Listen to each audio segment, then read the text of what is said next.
देख रहे हैं कुछ पार्टियां तो चुनाव के अपने प्रत्याशी को जिताने के लिए पार्टियां लगी हैं, कुछ पार्टियों के नेता अपने घर में मजा ले रहे हैं। तो आप सारा प्रचार बार बार घूम घूम मैनपुरी करहाली क्यों कर रहे हैं? अरे भाई, और जिला नहीं है प्रदेश में कोई? क्यों? शिक्षा इस वक्त देश में भयानक महंगी है। आम आदमी अपने बच्चों को पढ़ा नहीं सकता। सरकारी स्कूल तबाह हो चुके हैं, उनके होने न होने का कोई मतलब नहीं। और प्राइवेट एजुकेशन जो है वो देश की 75% जनता से दूर है। वो अफोर्ड नहीं कर सकते लोग प्राइवेट एजुकेशन। नगर पालिका चुनाव हो रहे हैं, निकाय चुनाव हो रहे हैं, इसका असर लोकसभा चुनाव में इसके कुछ असर पड़ेगा या इसका कोई प्रभाव पड़ेगा चुनाव कोई का? प्रभाव नहीं, कोई प्रभाव नहीं। ये मोदी को हराने का फार्मूला बता रहे हैं आप? हम मोदी जी को हराने का नहीं, सरकार बनाने का फार्मूला बता रहे हैं। असफलता इस बात का द्योतक है कि सफलता के लिए प्रयास पूरे मन से नहीं किया। अभी जो अति कांड हुआ है, क्या लग रहा है सर, इससे कोई सरकार जो चल रही मौजूदा बीजेपी की सरकार हो रही है, इससे इसको फायदा होगा? सर अतीक अहमद का चैप्टर तो क्लोज हो गया। अब लोगों के ये कयास लगाए जा रहे हैं कि अब जो नया चैप्टर खोलने वाला है उसमें आपके पार्टी के जो विधायक हैं, उनके पिताजी मुख्तार अंसारी वाला चैप्टर खोल सकता है। क्या वास्तव में मुख्तार, आप बहुत क्लोज जानते होंगे, उनके बेटे आपकी पार्टी से विधायक है, क्या वास्तव में मुख्तार अंसारी को एक गुट जो है, जो उनके समर्थक है, वो उन्हें रॉबिन हुड बोलते हैं और बीजेपी उनको दुर्दांत अपराधी बोलती है? आपके हिसाब से उनकी क्या छवि है? अच्छा, अखिलेश यादव से आप प्यार करते हैं, नफरत करते हैं? अच्छा ये बताइए, आप कई सीटों पर चुनाव लड़ रहे हैं, जहां चुनाव नहीं लड़ रहे हैं उन सीट पर आप अपने वोटर से क्या कहेंगे? किससे वोट करें, बीजेपी को कि समाजवादी पार्टी को? मोदी को हराया जा सकता है 2024 में? मतलब आपने कहा कि गठबंधन फार्मूला दिया भी, लेकिन लग रहा है काफी दिनों बाद एक बार फिर से हमारे साथ मौजूद हैं उत्तर प्रदेश के पूर्व मंत्री और सुहेल देव भारतीय समाज पार्टी के अध्यक्ष ओम प्रकाश राजभर जी। सर निकाय चुनाव चल रहा है, माहौल क्या है?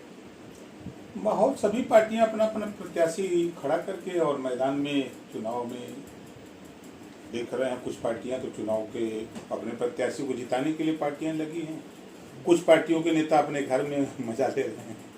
कौन है जो मजा ले रहा है? आपकी हंसी से पता चल जाता है कि किसको कहना चाह रहे हैं, लेकिन है कौन जो मजा ले रहा है?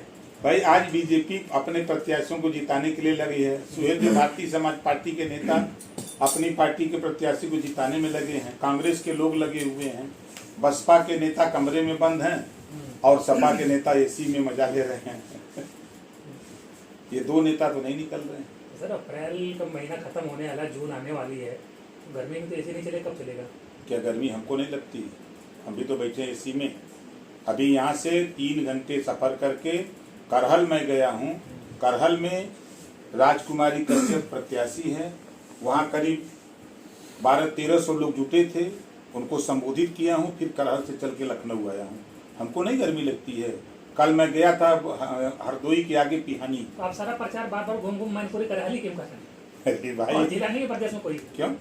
कल हमारा गाजीपुर है, परसों हमारा देवरिया है। मैनपुरी बहुत जा रहे हैं? नहीं, मैनपुरी बहुत नहीं जाते हैं। ये आपका भ्रम है। हम गाजियाबाद भी जाते हैं, एटा इटावा कन्नौज भी जाते हैं, झांसी बांधा चित्रकूट हमीरपुर भी जाते हैं। इसको हराने के लिए लड़ रहे चुनाव? हम किसी को देखिए, हम अपने विचार फैलाते हैं। हम जीतने के लिए लड़ रहे हैं, हारने के लिए लड़ रहे हैं? नहीं, हम जीतने के लिए। कोई पार्टी बता दो या कोई प्रत्याशी ये बता दो जो हारने के लिए लड़ता हो। हम उन्हीं के सहारे, भारत देश एक है, संविधान एक है और तेलंगाना एक प्रदेश है।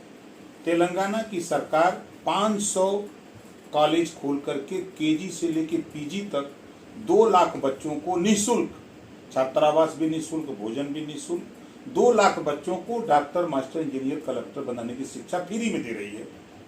तो जब संविधान एक है तो जब तेलंगाना में ये बात है तो फिर उत्तर प्रदेश में ये बात क्यों नहीं लागू? शिक्षा इतनी महंगी होती जा रही है कि गरीब कमजोर लोग अपने बच्चों को नहीं पढ़ा रहे हैं, तो फिर तेलंगाना में अगर ये बात लागू है और संविधान में बाबा साहब डॉक्टर अम्बेडकर ने व्यवस्था दिया कि समता, स्वतंत्रता, बंधुत्व और न्याय पर आधारित भारतीय संविधान है, तो फिर 2 तरह की शिक्षा देश में क्यों? आपकी सर मैं तमाम बातों से भले ना इत्तेफाक रखूं, लेकिन ये एजुकेशन वाली बात से मैं पूरी तरह इत्तेफाक रखता हूं कि शिक्षा इस वक्त देश में भयानक महंगी है।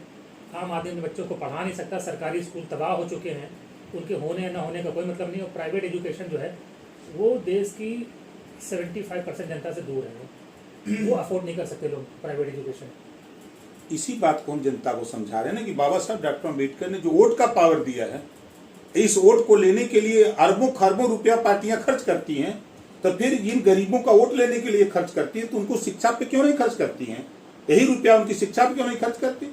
एक समान अनिवार्य फ्री शिक्षा कर दे, रोजगार परक तकनीकी शिक्षा लागू कर दे कक्षा 4 से, मोबाइल बनाना, मोटरसाइकिल बनाना, पंखा बनाना, लैपटॉप बनाना, टीवी बनाना, इस तरह के विषय बना दे, एक विषय अनिवार्य कर दे, ताकि कुटीर उद्योग चला करके अपना जीविका भी तो चला ले वो। सर उत्तर प्रदेश को मैं, कुछ लोग हिंदी बेल्ट बोलते हैं, हिंदी पट्टी बोलते हैं, उसको गोबर पट्टी बोलता हूँ। गोबर पट्टी के लोगों पे कोई फर्क नहीं पड़ने वाला है। ये यहाँ के लोग, ये मेरा अपना मानना, आपका होना है, यहाँ के लोग जात पात, धर्म, हिंदू मुस्लिम, मंदिर मस्जिद के नाम पे वोट करते हैं, और जिसके ये वोट करते हैं वही चीज़ पाते हैं। तो यूपी के लोगों से तो, और बिहार, तो यूपी बिहार दो गोबर पट्टी के दो राज्य हैं जिनसे बहुत उम्मीद करना व्यर्थ है। इसलिए देश के सबसे पिछड़े राज्य हैं, और देश के विकास में अगर कोई बाधक दो राज्य हैं तो ये दो राज्य हैं। तो नहीं, हम आपकी बात से सहमत नहीं। आप चुनाव लड़ते हैं इसलिए आप नहीं, हम अप्रमाण है। बिहार को आप बता रहे हैं सबसे ज्यादा IAS बिहार से पैदा होते हैं, सबसे ज्यादा IAS बिहार से पैदा होते हैं, और सबसे ज्यादा प्रधानमंत्री उत्तर प्रदेश से पैदा होते हैं। लेकिन आगे तो साउथ के राज्य है ना सर, क्योंकि वो हिंदू मुस्लिम पे नहीं, मंदिर मस्जिद पे वोट नहीं करते हैं वो लोग। वो बात ठीक है। देखिए, अगर ऊसर जान करके उसको छोड़ दीजिए तो ऊसर रहेगा। अगर उसके सुधार के लिए सरकार ने जिप्सम पाइराइट का बंदोबस्त किया, तो हम अगर उस जिप्सम पाइराइट के लिए ला करके अपने खेत में न डालें उस ऊसर में, अगर बाबा साहब डॉक्टर अम्बेडकर ने संविधान में व्यवस्था दिया, हमारा नैतिक कर्तव्य है कि जो पढ़ा लिखा नहीं है, जिसको आप 70% कह रहे हैं, अगर वो जानकारी नहीं है, उसको जानकारी दे करके उस दिशा में प्रेरित करके एक समान अनिवार्य फ्री शिक्षा के लिए, लड़ाई के लिए उसको प्रेरित करने का काम भी तो हमारा है, उसको बताना भी तो हमारा काम है। ये बीमारू राज्य है, बीमारी बहुत गंभीर घनी है सर, जल्दी ठीक होने वाली नहीं, इसलिए बीमारू राज्य बोले जाते हैं। अब सवाल ये है सर, जो ये नगर पालिका चुनाव हो रहे हैं, निकाय चुनाव हो रहे हैं, इसका असर लोकसभा चुनाव में इसके कुछ असर पड़ेगा या इसका कोई प्रभाव पड़ेगा चुनाव? कोई प्रभाव नहीं, कोई प्रभाव नहीं। आप लोगों की तरफ से जब जब सवाल होते हैं, जब जब चाहे पंचायत चुनाव, तब भी आप लोगों ने यही कहा कि ये लोकसभा के चुनाव का आखिरी चुनाव रिहर्सल होगा। जब बाई इलेक्शन विधानसभा का हुआ, तब आप लोगों ने यही कहा कि ये लोकसभा का रिहर्सल हो रहा है। अब निकाय चुनाव है तो इसको रिहर्सल बता रहे हैं, और सारे रिहर्सल फेल हो जाएंगे यूपी में। हम यूपी में बैठे हैं, बहुजन समाज पार्टी, समाजवादी पार्टी, कांग्रेस और सुहेल देव भारतीय समाज पार्टी और जदयू, ये 5 पार्टियां इकट्ठा हो जाएं, एक मंच पे खड़ी हो जाएं, उत्तर प्रदेश में दिल्ली का रास्ता जो लोग दूसरे लोग जो जाने का सपना देख रहे हैं उनका रोक देंगे। सारे रिहर्सल फेल और ये रिहर्सल पास। ये मोदी को हराने का फार्मूला बता रहे हैं आप? हम मोदी जी को हराने का नहीं, सरकार बनाने का फार्मूला बता रहे हैं। मोदी हारेंगे नहीं भाई, अब हारे कौन उसे नहीं मतलब, हम सरकार बनाने का फार्मूला बता रहे हैं। विपक्ष की सरकार बनाने का फार्मूला 100% मैं गारंटी के साथ कहता हूं सरकार बन जाएगी। लेकिन ये योगी जी ने विपक्ष की पार्टियों को एक बार केर और बेर कहा था, तो ये केर बेर कभी एक साथ आ सकते हैं? केर एंड बेर। देखिए, आवश्यकता उत्पत्ति की जननी है। ये तो आपस में एक दूसरे को नहीं, इतना ईगो, इतना बड़ा नेताओं होता है। मैंने देखा है बीजेपी के कश्मीर में महबूबा मुफ्ती और भारतीय जनता पार्टी ने ऐसा दौर आया कि समझौता किया। एक दौर आया बिहार में कि नीतीश जी ने बीजेपी समझौता किया, एक दौर आया कि फिर लालू जी समझौता किया, एक दौर यूपी में आया कि सपा बसपा एक मंच पे आए। राजनीति में संभावनाओं का खेल है, और केर और बेर दोनों एक साथ आते हैं, आवश्यकता होती है। आएंगे, जिनका नाम आएंगे। देखिए, हम कभी प्रयास तो हम करें, असफलता इस बात का द्योतक है कि सफलता के लिए प्रयास पूरे मन से नहीं किया। हम उसके गवाह हैं। जमीन तैयार करके लखनऊ में बैठे हैं। आज पूरे देश में ही, प्रदेश नहीं पूरे देश में ओम प्रकाश राजभर राजनीति की चर्चा होती है, तो चर्चा होती है क्यों?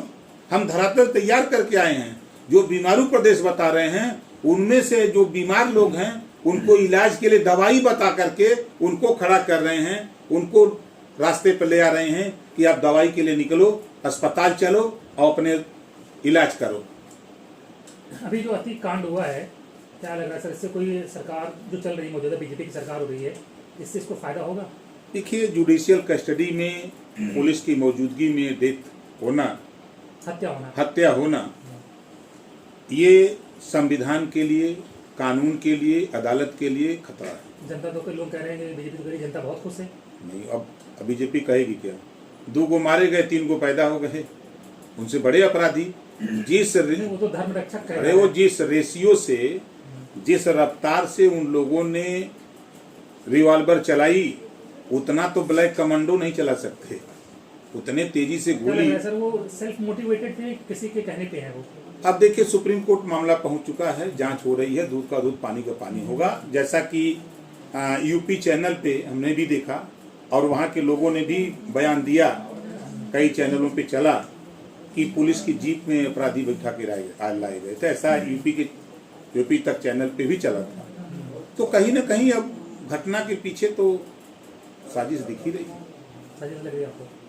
अरे सबको लग रही है, हमी को लग रही है। ये प्रकरण का सर प्रकरण का नगर निकाय चुनाव में कोई असर होने वाला है? कोई मतलब नहीं है, कोई मतलब नहीं है कि मुसलमान। मैं कल मैं पिहानी में बैठा था एक बड़े मुसलमान के यहाँ, उन्होंने बुलाया कि नहीं आप आए हैं तो हमारे दरवाजे पर आइए, चाय पीजिए।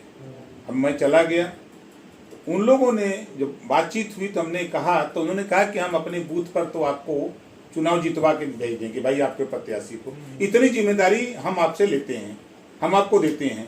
रही बात, तो कुछ लोगों ने ये कहा कि हम लोग समाजवादी पार्टी को न चाह के भी बीजेपी से नफरत की वजह से हम लोग सपा को वोट देते हैं, कोई ऑप्शन न होने की वजह से। ऑप्शन न होने की वजह से। ऐसा पिहानी में वहां की जब जहां मैं बैठा था, तो जब ये खबर हो गई कि राजभर जी आए हैं, जो टीबिया वाले हैं, टीबिया में बोलते बहुत हैं, तो वहां कम से कम हमको अंदाजा संख्या 250-300 लोगों की हो गई।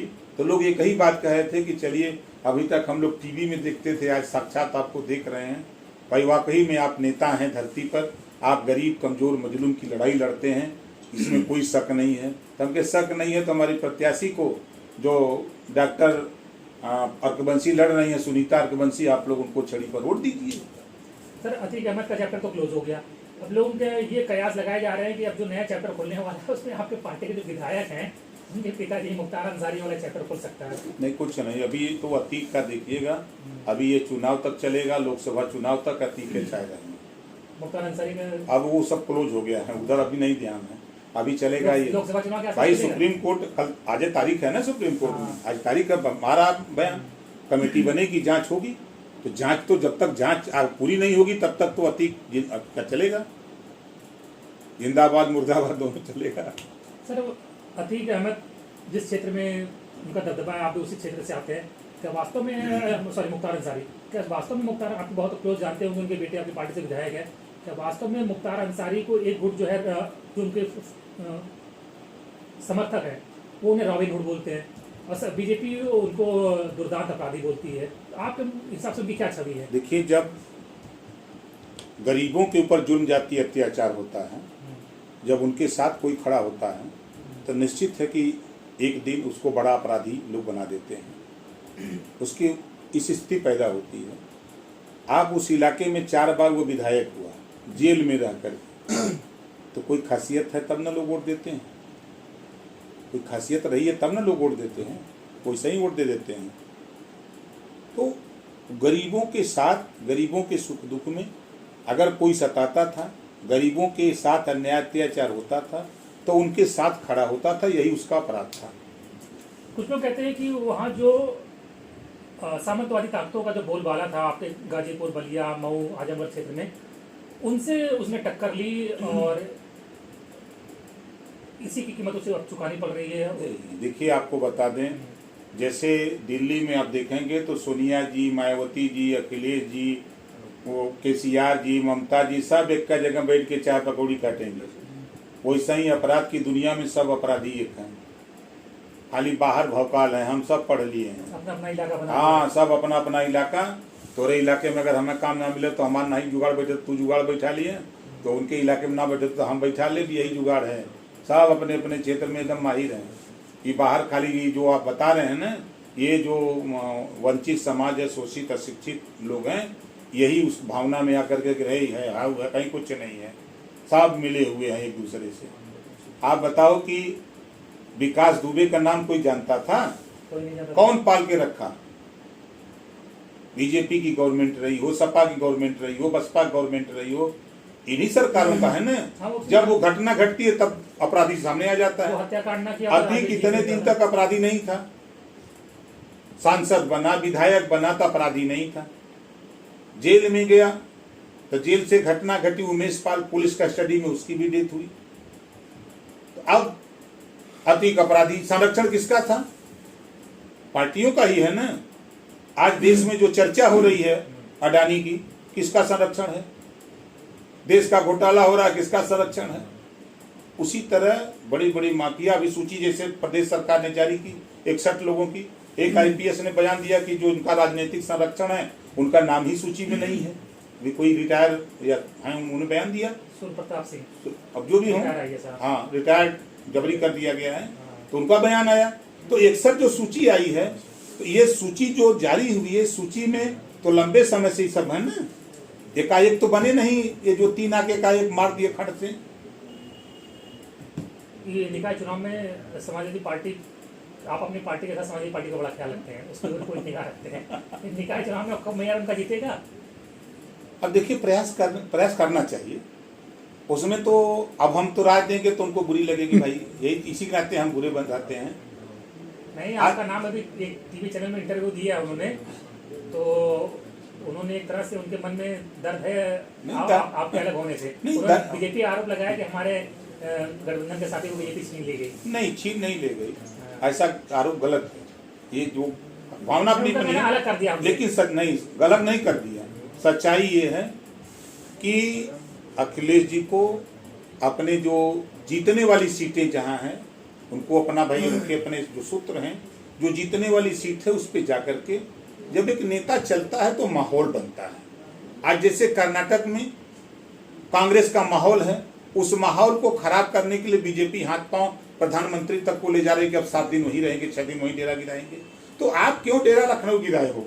आप भी डेरा गिराओ ना, जो सीट आपकी जीतने लग वहां गिराओ। जैसे ओम प्रकाश राजभर, अभी हम करहल गए, पिहानी गए, कल हम जा रहे हैं सादात गाजीपुर जा रहे हैं, परसों लार जा रहे हैं, फिर हम जा रहे हैं मदनपुरा जा रहे हैं। आप स्ट्रगल कर रहे हैं, अपनी पार्टी खड़ी कर रहे हैं, उनकी पार्टी बहुत बड़ी, वो बड़े नेता हैं, उनको लगता है हमसे बड़ी है, हमसे बड़ी पार्टी है, हमसे बड़ी पार्टी है। आज अगर टीम बना दे समाजवादी पार्टी का 3 नेता और 3 नेता कांग्रेस का खाली बना के 6 सदस्यीय टीम बना के प्रदेश में सर्वे करा लीजिए नेताओं का, तो सबसे ज्यादा चर्चा, सबसे ज्यादा चलने वाला, सबसे ज्यादा संघर्ष करने वाला जो रिजल्ट आएगा, ये मैं नहीं कह रहा हूँ, वो 6 सदस्यीय टीम रिपोर्ट लगा के 100% देगी कि ओम प्रकाश राजभर काम करते हैं। प्यार करते हैं, नफरत करते हैं? हम ना उनसे नफरत करते हैं ना प्यार करते हैं। एक नेता हैं, पूर्व मुख्यमंत्री हैं, पार्टी के राष्ट्रीय अध्यक्ष हैं, विचारों की हमारी उनकी लड़ाई है। पसंद करते हैं उन्हें? बिल्कुल करते हैं। अच्छे व्यक्ति हैं? बिल्कुल अच्छे हैं भाई, हाथ गोड़ नकुला मुंह सब कुछ तो है, कहा नहीं है। अच्छे आदमी हैं, ऐसा नहीं है। हमारी उनकी लड़ाई विचारों की है, उनकी सोच की है। उनकी जो सोच है वो हमारी सोच में भिन्नता है, इस बात की लड़ाई है। हम अति पिछड़ों को चाहते हैं, जो जिस वोट की गिनती नहीं है। आज मैं गया था करहल, उस पार्लियामेंट में 80,000 ये बंजारा है, बहेलिया करीब 30,000 वोट बहेलिया का है, गिनती नहीं। पाल प्रजापति की गिनती नहीं। अच्छा ये बताइए, आप कई सीटों पर चुनाव लड़ रहे हैं, जहां चुनाव नहीं लड़ रहे हैं उन सीट पर आप अपने वोटर से क्या कहेंगे, किसे वोट करें, बीजेपी को कि समाजवादी पार्टी को? नहीं, हमारा, हम वहाँ कुछ किसी के विषय में कहेंगे नहीं। हमारा वोटर स्वतंत्र है, हमारा प्रत्याशी नहीं है, वो जिसको चाहे उसको वोट दे, हम किसी को कहने नहीं जाएंगे। आपके हिसाब से किसे? नहीं, हम किसी को नहीं कहेंगे, हम किसी को नहीं कहते। सेफ खेल रहे हैं यहाँ पर? नहीं, हम सेफ नहीं, हम साफ साफ कह देते हैं भैया आप स्वतंत्र हो, आप जिसको चाहे उसको वोट दो। गठबंधन वापस होगा अखिलेश यादव के साथ? राजनीति संभावनाओं का खेल है।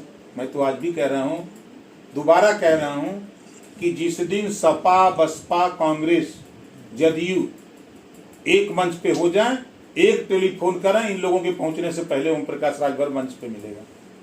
लेकिन अब इतना कुछ कह दिए हैं उनको, इतना मतलब कुछ बाकी रहा, आपने इतना बयान दे दिया है, लगता है कि रहमान धागा प्रेम का मत तोड़ो चटकाए वाला मामला है। नहीं, कहीं कुछ नहीं। टूटे से कांग्रेस नहीं, कांग्रेस, अरे भाजपा और बीडीपी, या यूं कह लीजिए हिंदू मुसलमान के बीच में जिस तरह का माहौल पैदा किया गया, क्या महबूबा मुफ्ती से समझौता हो संभव था का? उससे बुरी बात हुई का? हम तो उनके विचारों का विरोध करते हैं, उनकी सोच का विरोध करते हैं। हम कह रहे हैं अब पिछड़ों को जो वंचित लोग हैं उनको जोड़ के लेके चलो। आप बताओ, बात करेंगे शूद्र की, बस्ती मंडल में 13 सीटें हैं, 3 सुरक्षित हैं, 10 में से 5 टिकट देंगे पंडित जी को, तो कहाँ से शूद्र की बात करते हैं? आप लगाओगे परशुराम जी का मूर्ति फरसा बड़का टांगोगे, तो कहाँ से शूद्र की बात करोगे? पंडित जी को वोट देना है। हम मना कहाँ कर रहे हैं? हम मना कहाँ कर रहे हैं? हम तो यही बात कर रहे हैं कि आप पूरा निषाद की लगाओ, महर्षि कश्यप की लगाओ, सावित्रीबाई फूले की लगाओ, छत्रपति साहू जी महाराज की लगाओ, इनकी भी मूर्ति साथ में लगाओ। हम विरोधी कहाँ हैं? आप पृथ्वीराज चौहान की लगाओ, महाराणा प्रताप की लगाओ, खाली एक की मूर्ति लगाओगे, सबको छोड़ दोगे तो कैसे बात बनेगी? हम इस विचारधारा के विरोधी हैं। मोदी को हराया जा सकता है 2024 में? मतलब आपने कहा कि गठबंधन फार्मूला दिया भी, लेकिन लग रहा है कि हारेंगे 100%। 100% ये जो हम बता रहे हैं इस फार्मूले के बाद, गारंटी कह रहा हूँ, चुनाव बाद भी मिलेंगे, फिर बीच में भी मिलेंगे।